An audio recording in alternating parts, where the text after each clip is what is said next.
Do you meet the physical presence requirement for naturalization?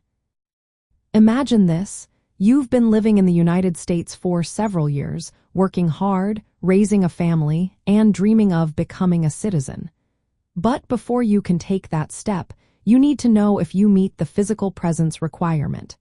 That's what we're here to clarify today. To qualify for naturalization in the United States, you need to have been physically present in the country for at least half of the time you've lived here as a lawful permanent resident. For most people, that means being inside the United States for at least 30 months, which is 913 days, out of the 5 years before you apply.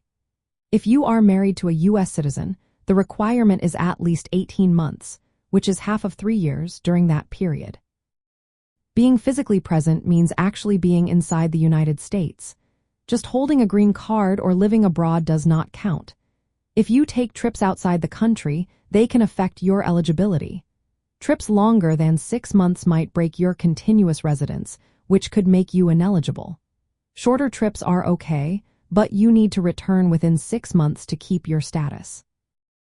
There are some exceptions. Members of the U.S. Armed Forces and their families might be exempt from these rules if they meet certain conditions. Also, some absences abroad for specific reasons, like work or family emergencies, might not break your continuous residence if you have proper documentation.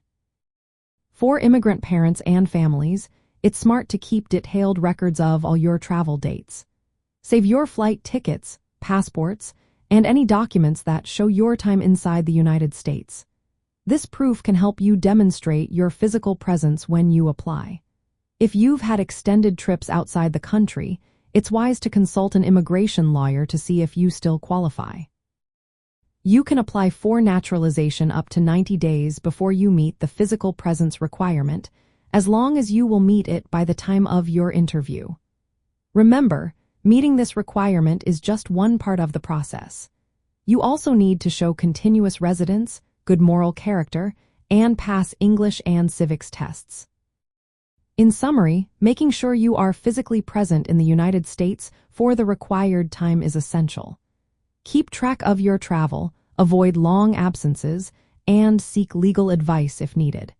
Being prepared makes the path to citizenship much smoother for you and your family.